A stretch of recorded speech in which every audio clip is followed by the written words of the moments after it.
I often stand here with my knees shaking a little bit because I know of the variety of opinions and beliefs that are found among us. But remember, we're looking for truth. And of course, you could say each one of us feels we have the truth. I have been looking for this, and I have been on various sides through the years, not always as firm in belief as perhaps I am today in certain areas. But that came after a struggle and searching. I don't want to be wrong. You don't want to be wrong.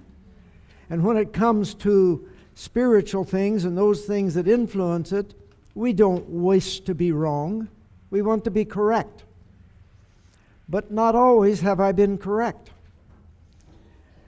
And I have been willing to change, though, when I recognize. But it must come from something that really shows, not only scientifically, but through the Word of God. One of the things I've used in my practice, and I had quite a number of Adventists as patients, and I ran into a great many varieties of special knowledges that they wanted me to understand. And I'm slow. And many times they want you to write a recommendation for this product they're selling. And I avoided that. This subject I'm bringing today is only a sideline of my interest. The main interest I had is, of course, as a physician, dealing in general practice, but also as nutrition and lifestyle. This is something come later, and it just kind of worked out. But I used the guide that when God took a people that knew nothing about health, what instructions did He give them? When He gave them a health institution, are the things that you're wanting me to authorize or to endorse, are they found in the instructions God gave to the people when He established His way at His institution? And this helped me a great deal in dealing sometimes with conflicting interest. I looked up oftentimes in the CD-ROM on E.G. White Estate certain words, certain practices. I couldn't find them. Much of what we've been preparing today was present in her day when God established that sanitarium, the Western Reform Institute.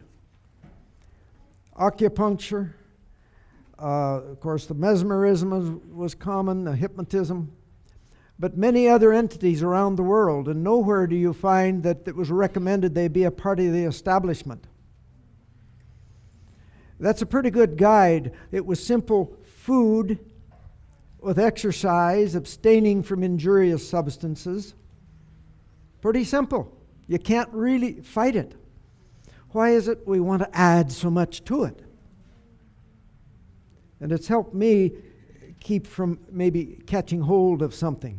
Today I want to draw your attention to a couple verses in the Bible. Revelation chapter 21, verse 8. And I'll read it here. I have the King James Version. But the fearful and unbelieving and the abominable and murderers and whoremongers and sorcerers and idolaters and all liars shall have their part in the lake which burneth with fire and brimstone, which is the second death. And then if we go to chapter 22, verse 15, most of you have it by memory, I'm sure. For without are dogs and sorcerers and whoremongers and murderers and idolaters, and whosoever loveth and maketh a lie. Now the question comes, what word am I looking at here? I'm looking at sorcerers, sorcery. The text to the book that I soon will have out, I sent to Will Barron to look it over after I had written it. Now Will Barron is a gentleman that was in the New Age movement. For many years, he was kind of in their Vatican, their spiritual Vatican, high up. He operated or was the leadership of a Theosophy Society in California. So I wanted to check to see what statements I said would be terribly wrong. And he was quite offended at this word sorcery. I had one chapter listed sorcery as the title. He was very offended, and I was most surprised. Evidently, in his relationship with people and the work he does on the internet dealing with people in this field, sorcery is often looked at as a malignant, a bad thing, a causing a curse upon somebody. But I said, all through the spirit of prophecy, that word is used everywhere. Covers everything she talked about in the field of spiritualism. He says he knows. But I took his wisdom because he was trying to help me have a book that would not offend some people by the word I used. He says if you look up in the New International Version, you'll find that word sorcery is translated differently. Those who use magic arts. So I changed the title of that chapter to those who use magic arts. And now I like that title better because it covers a variety of things. But sorcery, in the use of Mrs. White, covered anything that took our attention away from Christ. And it bothered me so much at the time, I did an in-depth study of the Word. I even went back and had the library get me material back in the 12th, 13th, 14th, 15th, 16th, 17th century writings of famous authors. How did they use that word sorcery? And they used it even to say that good looks could be sorcery, in that you persuaded with your looks. You were able to bring people and persuade them a certain way. And that made sense. And so the word sorcery here, that which takes people away from the plan of salvation, that which detracts them, it has a wide meaning. But I have used primarily those who use or practice the magic arts. And that I really like better. And I thank him for helping me on that part. He helped me other places too. He had me throw one chapter totally away. So, and I think he was right. But I want to share with you a paragraph that's in I believe the 15th chapter in that particular book, the book Spiritualistic Deceptions in Health and Healing. E.G. White, in the book Early Writings, page 88, speaks of the delusion that Satan will bring to the world through the influence of spiritualism. I saw the rapidity with which this delusion was spreading. A train of cars was shown me, going with the speed of lightning. The angel bade me look carefully. I fixed my eyes upon the train. It seemed that the whole world was on board, that there could not be one left. Said the angel, "They are binding in bundles, ready to burn." Then he showed me the conductor, who appeared like a stately, fair person, whom all the passengers looked up to and reverenced. I was perplexed and asked my attending angel who it was. He said, "It is Satan. He's the conductor in the form of an angel of light. He has taken the world captive. They are given over to strong delusions, to believe a lie, that they may be damned. This agent, the next highest in order to him, is the engineer. And other of his agents are employed in different offices as they may need them. And they're all going with lightning speed to perdition." It's quite a warning. I need to make a little correction. In the outline that I had given you, I used one place the word uplander instead of upledger for a name of a gentleman. So you need to correct that. I feel pretty good that there wasn't more errors than that. So I'm not depressed at all over that. I also need to make a little clearer. I made a comment about a book, A Time of Departing, by Ray Youngin. In there he shows, in his words, his belief, as those people that in his denominations, the evangelical group, as they took on the contemplative prayer in its variety of names, actually they were accepting to be a part of God. They were divine. Yes, there was a living personal God with a personality, but that God was in things and in them, and therefore they had the feeling of divinity. This is what he was referring to and what I did not make clear. I'm kind of getting out of the phase, the area that I was assigned, and I think I best leave it at there. But I thought when I read that book, and I realized he pointed out the multiple millions in the denomination that usually looked at the Word, but at this point were not. They were going for feelings, for sensations, claiming the Word, but ignoring it.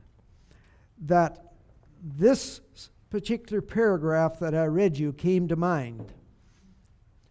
We're also at the time, if you think of the sixth plague, where those frog-like creatures came out of the mouth of the other beast there, the beast and the false prophet, to go out and bring the world together for the great battle of Armageddon, which is the great clash against good and evil at the final end. We're there. We're at the beginnings. That's what impressed me most when I read that book by that gentleman. The way he described the spread through the evangelical world. He doesn't mention the Adventist. So now, as we, in our particular program at this point, look at some of those modalities. I have been giving you the basic principles. And as we look at some of the healing methods and so forth, I want you to think about taking those principles we talked about and seeing how they fit in. I don't really care to get involved in each type of method. If you go to the Alternative Health Dictionary, it has 4,200 some listings. Now, not every one of those is a health modality, but every one I looked up turned out to be. Another place I saw an author by the name of Rosso, who writes in this, he listed 1,200. I'm not interested in studying that material. And so you may ask me a question about a certain subject, a certain name of a healing modality, and I'm going to tell you I don't know. But does it fit into a group? I want you to look at the principles we've been talking about, that universal energy. Does it show up? If it shows up, even though under a different name, you know what you have. You don't have to go further. Leave it alone. That's my attitude. And so let's look at some of these, just a few of them. First, the treatment modalities based upon astrological concepts. The balancing of that energy that came from the cosmos, separated from God. That man is a microcosm of the great macrocosm of the universe. He by himself reflects the universe. That is the theory. Now, going way back in time, the book History of Medicine by Garrison tells us that probably the first omens, the first reading of divination, came from birth defects in children that were born. And if they had some birth defect, then they would try to analyze that and tell the future of the child or other events. And from that they moved on to chiromancy, the palmistry. And so early on, the reading of the palm to tell the stars, to tell the future, came about. It's an ancient practice. And with time, it became more complicated. Rather than a few lines, you had many lines to tell and to read. I was in a city in Europe a few years ago, and there on the streets, you would see people sitting down and having their palm read. It was commonplace, and I'm sure it is here. I go past a certain building in the town near where I live, and there's the big sign out, the palm reading and the other types of activities that go with it. So it's still present, but it's ancient, reflecting the stars, the movement of the planets through this serpentine circle. Then if we go from that, where supposedly the future of yourself or others or events can be told from the palm, we find that eventually smaller areas were picked on the body to represent the whole. And we could go to the web of the finger, between the thumb and the finger, the web, or the thumb itself, the tongue, the ear, or the lobe of the ear, a tooth. Many different things are said to represent my entire body and in turn have relationship to the cosmos. This is in common practice. There's the word reflexology. Where did it come from? What is it? Let's take a look, see what we can learn. William Fitzgerald, 1913, an ear, nose, throat specialist from the East Coast area. He was a believer in the Swedenborg, the leading spiritualist for over 100 years at that time. And so he was acquainted with much of the material and concepts that we have been presenting. He looked for some way to do an anesthetic on the head or neck without giving the things they had in his day, which would be a local anesthetic, cocaine injection or application, or perhaps a general anesthetic. And by practicing pressing and pushing and so forth, he devised a program by which he could bring anesthesia and do ENT surgery simply by pressing points on the body. Why did he even think of this?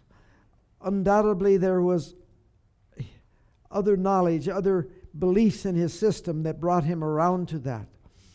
But anyway, that came about, and he started what was known as zone therapy.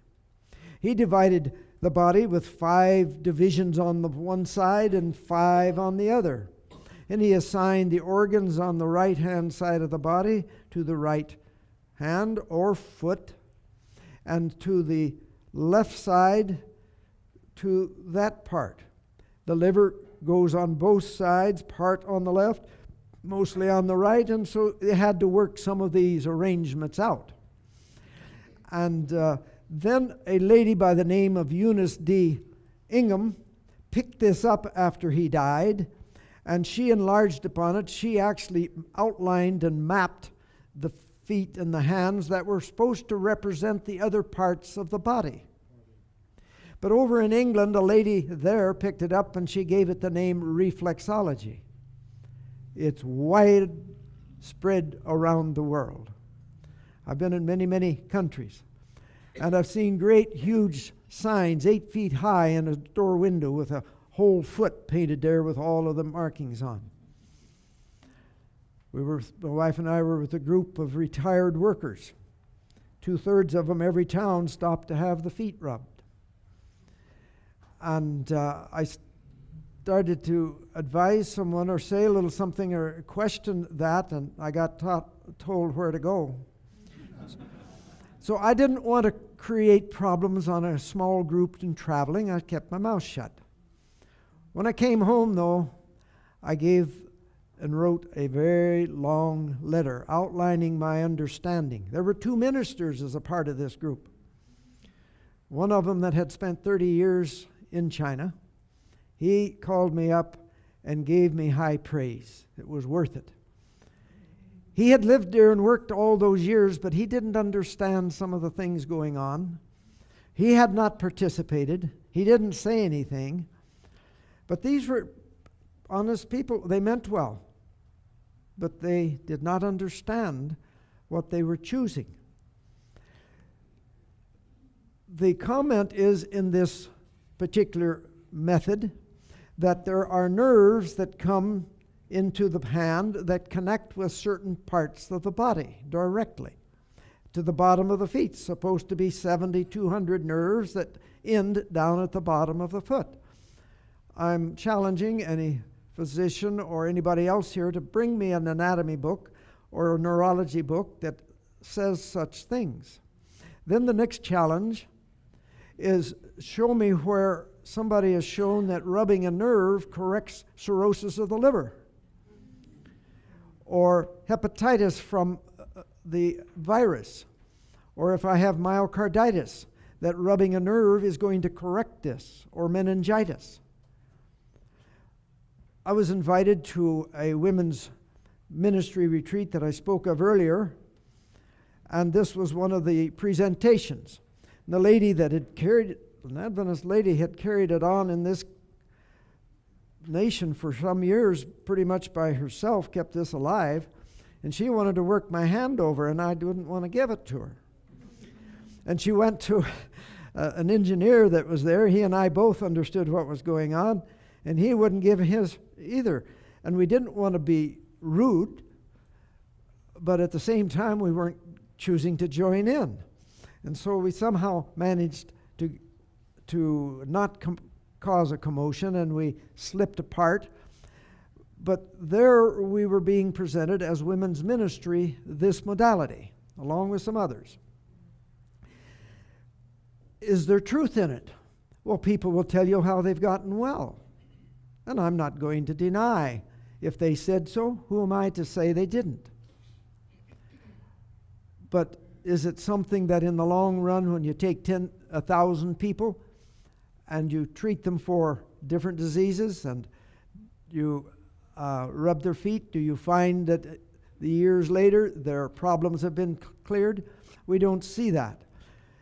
The feet do not, as far as I know, have just 7,200 nerves that come to the end. There's a lot of nerves there. If I step on a tack, I know something. If somebody presses hard, it hurts. But does it go directly to a organ? And does it change or correct? The word was normalize. Does it normalize? Never harm, but does it always normalizes? How? Do these types of modalities, do they come in after they've been tested by double-blind crossover tests that doctor is going to talk to us about this evening? No. They come in on a more of a religious concept than anything else.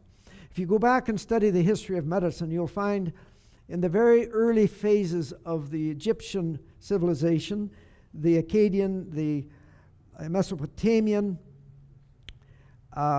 Indian, a number of these civilizations we have records showing they had a reasonable, sensible practice of medicine for a long period of centuries. And then it became mystical. About the year 1500 BC, you can see these different nations where they became mystical. Things were caused not by your lifestyle or things you did, but it was the demons. It was spiritualistic. And so a system of medicine that is of value, they discarded because a religious concept came through. In the Middle Ages, in Europe, this happened. Surgery and medicine was totally outlawed by the church. The soul and the body were separate, and the body didn't count for anything. The knowledgeable physicians went to the Arabian Empire, and the knowledge of medicine was carried on in the Arabian Empire during the Dark Ages. The knowledge of surgery, the knowledge of what they had. And here we stand at a date where the knowledge of science is far superior to anything we have records of it ever having been known in the history of the world. And yet here comes method sweeping across, and we as people grabbing hold of it with no evidence from where it came that it did any good, that it really cleared up problems. Why do we just take it without thought? I don't understand it. But not one of these have anything behind them to show they're of value. Nowhere. And all of these hundreds of methods. If you want your foot rubbed and it feels good, Go for it. I don't care. Don't get connected, please, with the concept that it's going to correct your thyroid or your liver or your pancreas or your diabetes. It does not happen, as far as I know. If you have an intestinal problem, you could do this. Now, this same concept, I have a book at home that shows where the colon is rubbed, because it is also like the foot. It reflects the whole body. And so these areas are just picked everywhere at random without proof of anything. It's just somebody, usually I think somebody wants their name attached to something. Personally, I think that's one of the big factors in this business. Now, regular Swedish massage is wonderful. I have no condemnation. I have no reason to. It has been something that we were advised to originally to have in our treatment institutions. And it physiologically does things. Probably does a lot we don't even know about. And so I want to give a strong word there. But the devil sometimes will take things and change them for his and give names to them there. But let's take a look at the pagan world's view of astrology and the association of man with the cosmos. Remember, there's a hands-on. There's the man represents the cosmos, and what affects him can reflect to the cosmos. So this association of man with the cosmos is the fundamental belief, and now it's taken and applied to many physical modalities of treatment. And in here there is a large group, and some of those that you have special interest in is just one of many. The massage is said to unclog the vital energy. Remember those points, the Marma points that we pointed out, that your experiences, emotional and so forth, have caused clogged energy within the body, in the muscles. You get an energy cyst, some have talked about.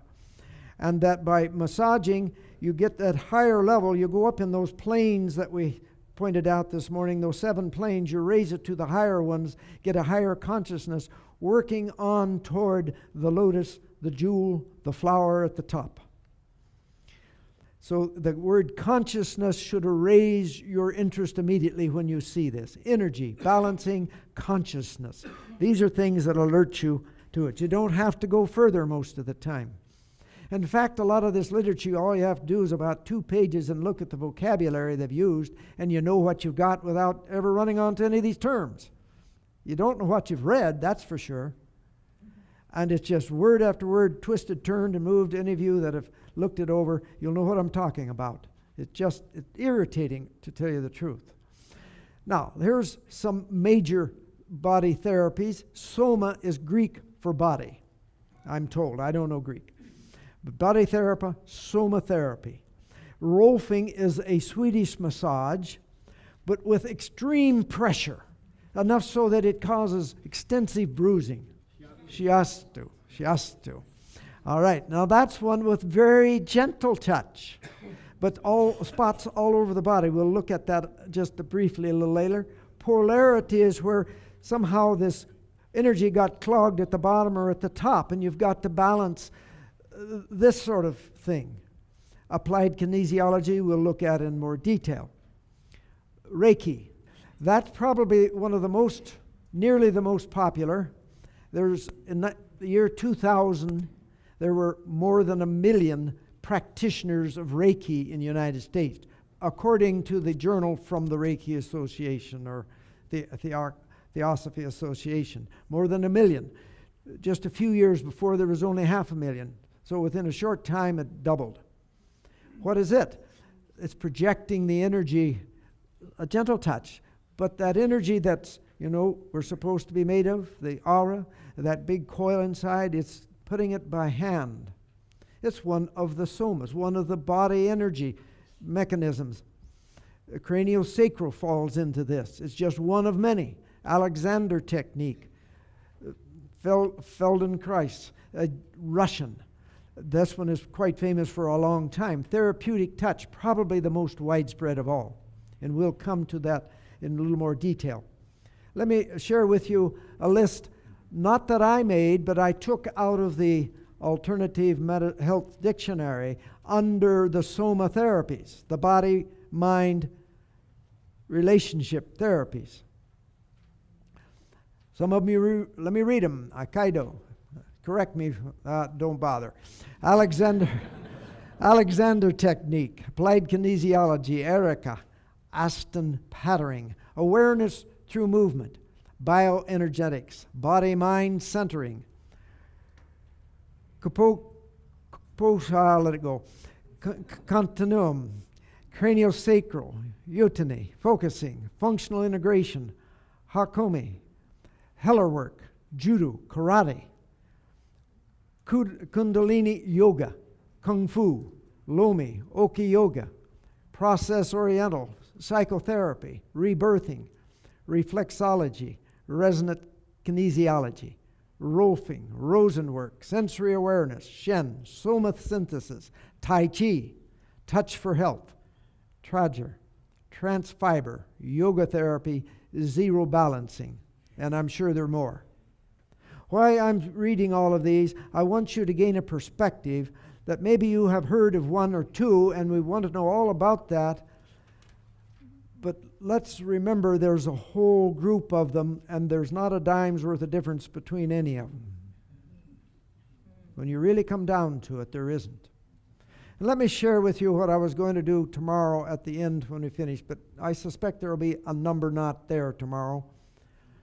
But one medical doctor, a PhD in physics, and he took his physics just to be able to show that these modalities were in and out of modern science, and Elmer Green, when he had finished long-term perfecting the process of biofeedback, using a lot of electronic apparatus to actually put people into self-hypnosis. That's all. It's just a change of word.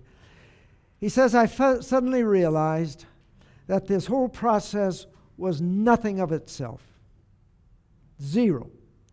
It was the body's ability to heal itself from inside. And this whole process was just another method of getting the person to do that. And that you'll find that statement in the back of those notes that I have given you there. You can take every one of these modalities and say the same thing. There isn't a dime's worth of part according to their philosophy of how they work in the body, what system, or what they do that has any relevance to what happens. What relevance initiates, what allows it to happen? It's when I give my will. And this is what he says. He calls it volition. He says it's the volition, the choice the person makes. It governs the whole body. And then in my book I have this story, and I also have the quotation from Mrs. White. The whole soul is directed by that will, the choice. And so this whole system we're talking about can be wiped away and forgotten. We can go home knowing there's one thing. When you give your will, or I give my will, to allow that power to have control. There isn't one of these that have a physiological basis. Perhaps Rolfing in the Swedish part, but the hard pressing, no. And it's really that simple. I could go home and we'd be done and you'd have the right answer, I believe. But we need to go further here because I've been assigned some time. Let's take kinesiology.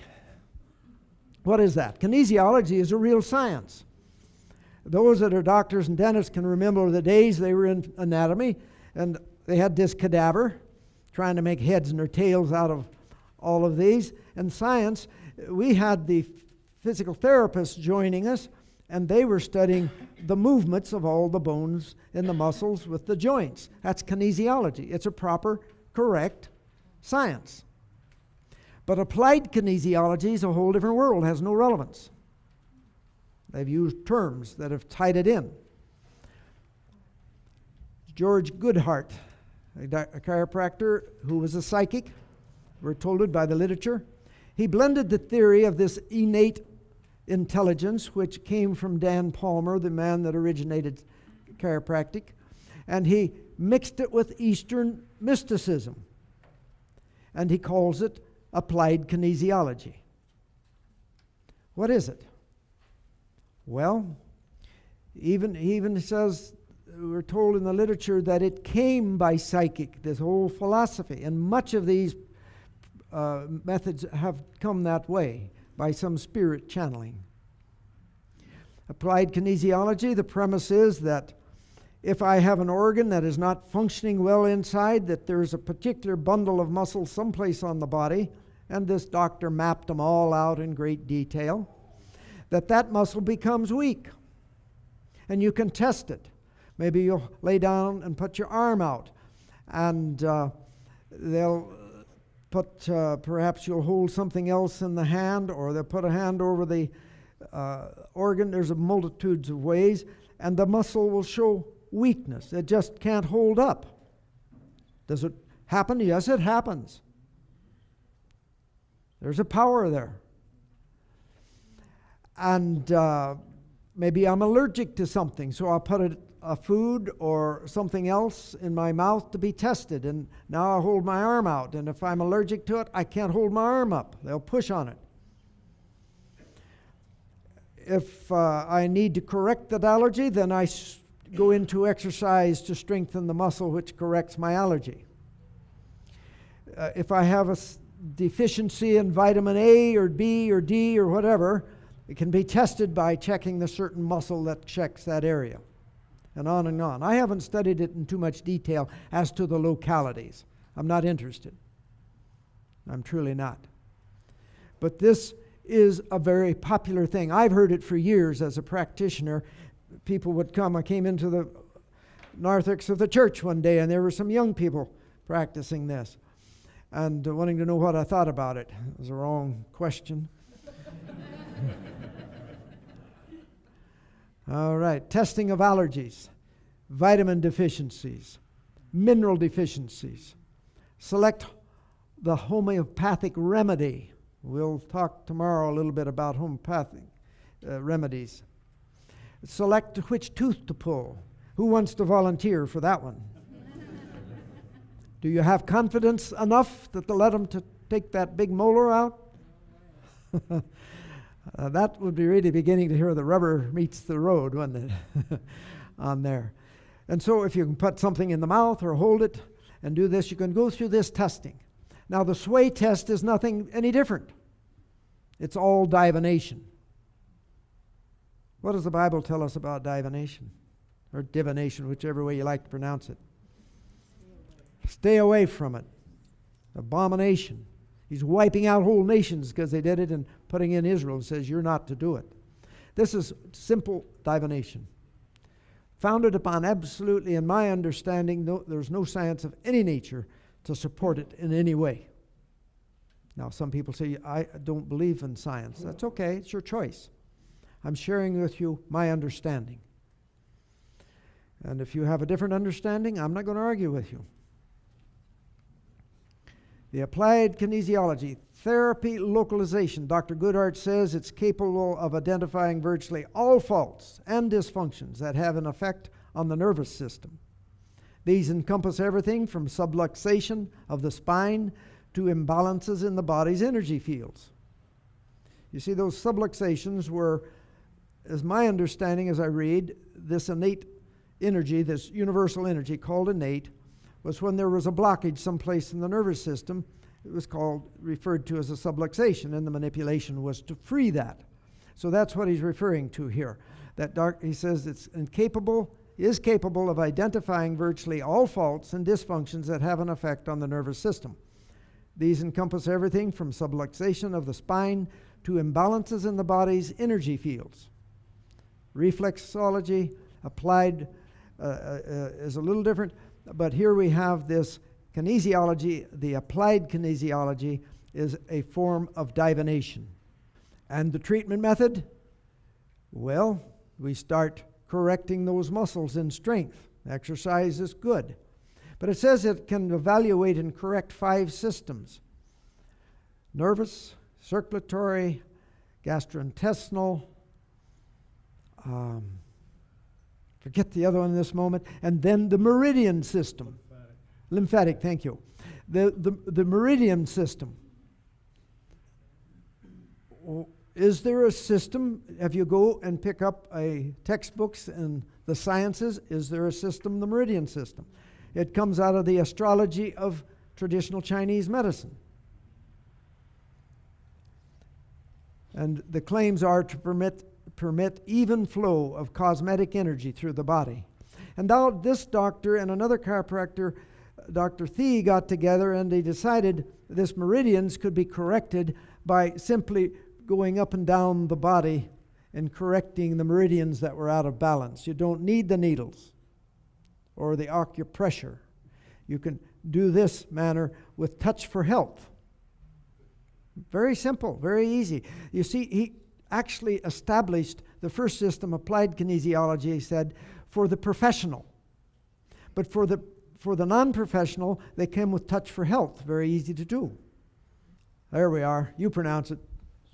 Thank you. All right. This little book, I got it at home, and I took some pictures out of it in there, all of these various spots, and I only took a few of the many pictures showing these different areas. What's interesting about the book, and the only reason I've put it on here, it says all of these systems we've talked about work. It doesn't promote its own and say only mine work. It says they all work. We don't know why, but they all work. They do. For whatever works them, it doesn't make a bit of difference which one you choose. But then there is the throwing of energy, the passing of energy with your hands. And that comes into therapeutic touch, one of the most popular, widespread used modalities in health, especially among professionals. We had a doctor in our town that had a person lying down on the examining table and began to go over the patient with the hands. This was a young lady doctor that had moved in, an internist. And the patient said, "What are you doing?" "I'm testing your energy." Up off of that table. She came to me and told me about this. This is some years past. The people at large hadn't heard about it yet, and that was enough for that person who didn't believe in spiritualism or anything else, but that wasn't the medicine they were after. Now, what is this? So let's go and take a little more.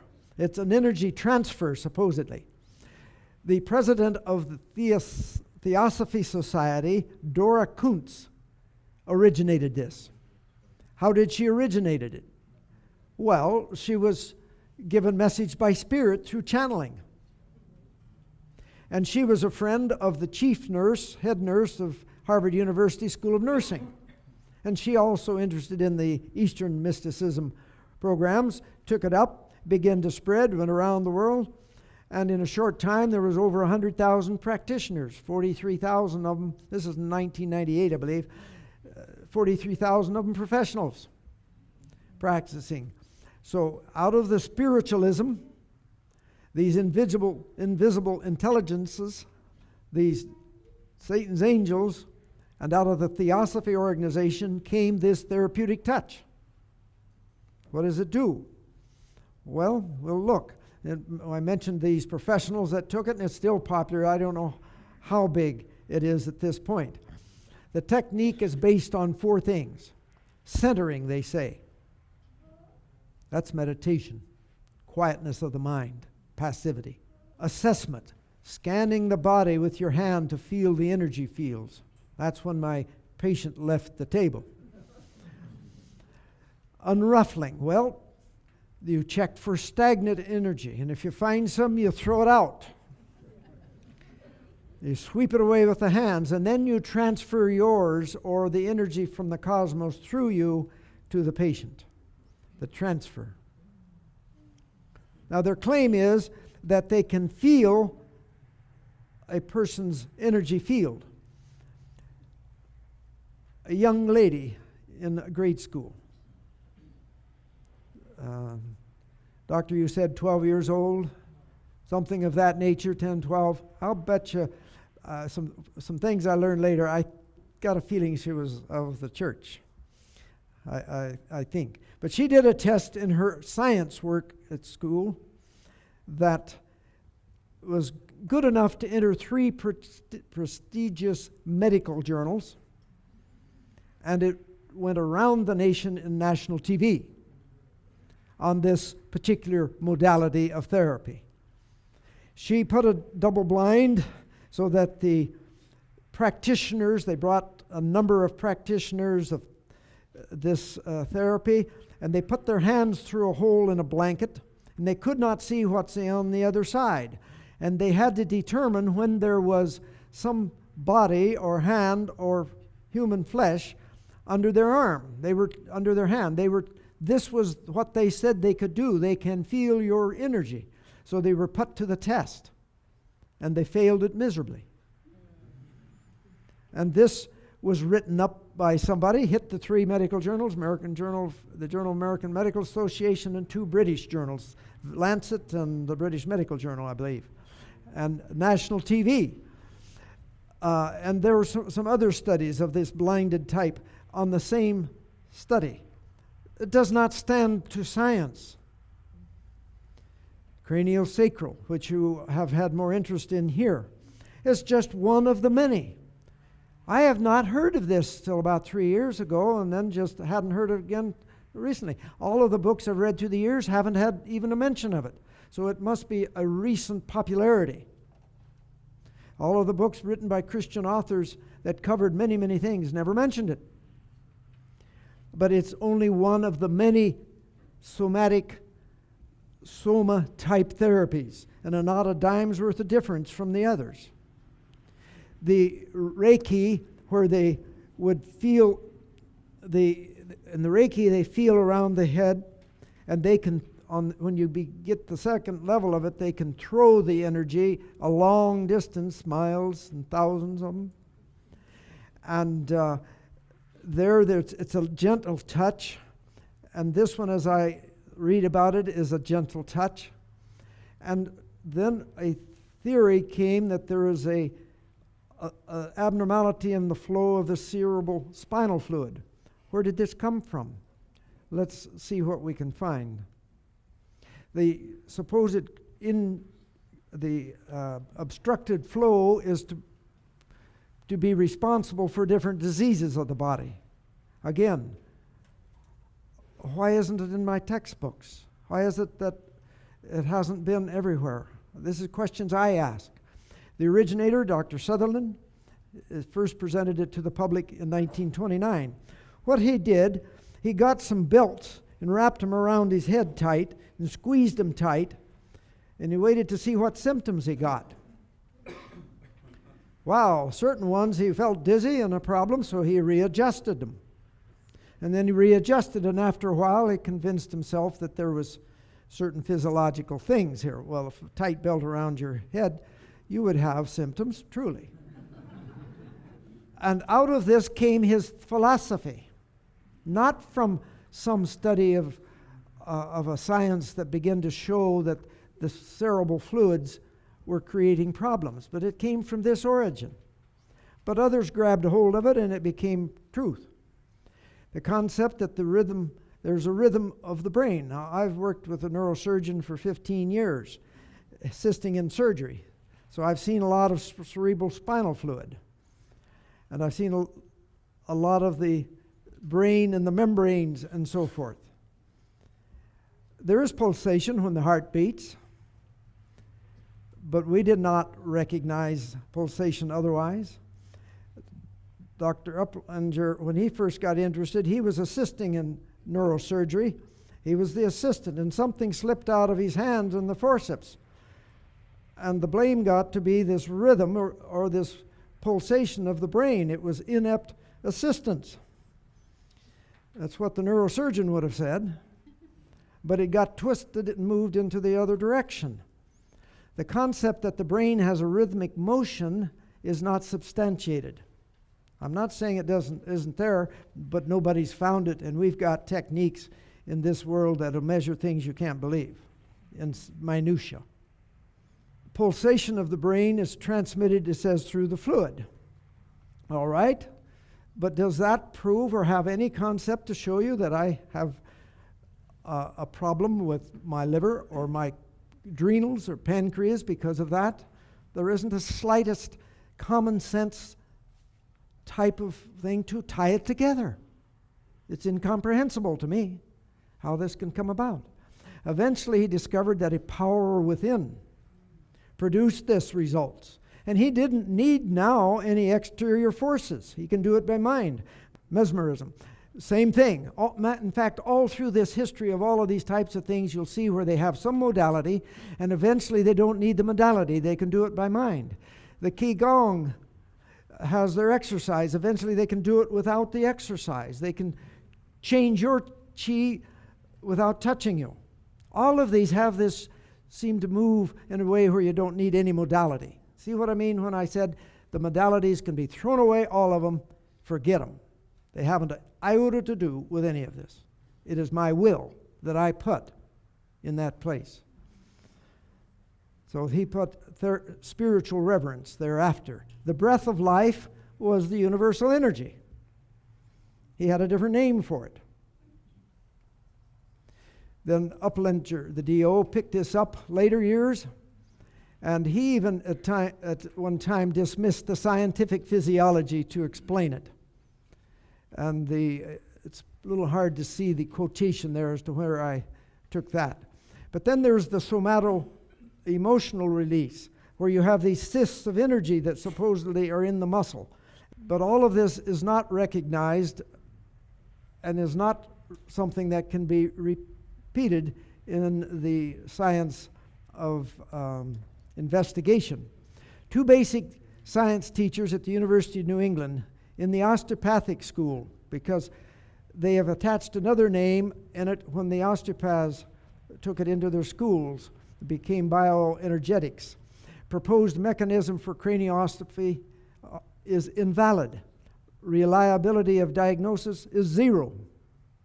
Absence of substantiating studies, there are none.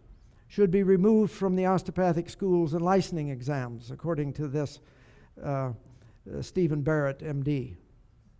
British Columbia Office of Health Technology in 1999, an in-depth study of craniosacral therapy. Conclusion, theory is invalid, that practitioners cannot reliably measure what they claim to be modifying. How can you tell of pulsations by just gently feeling on the skull?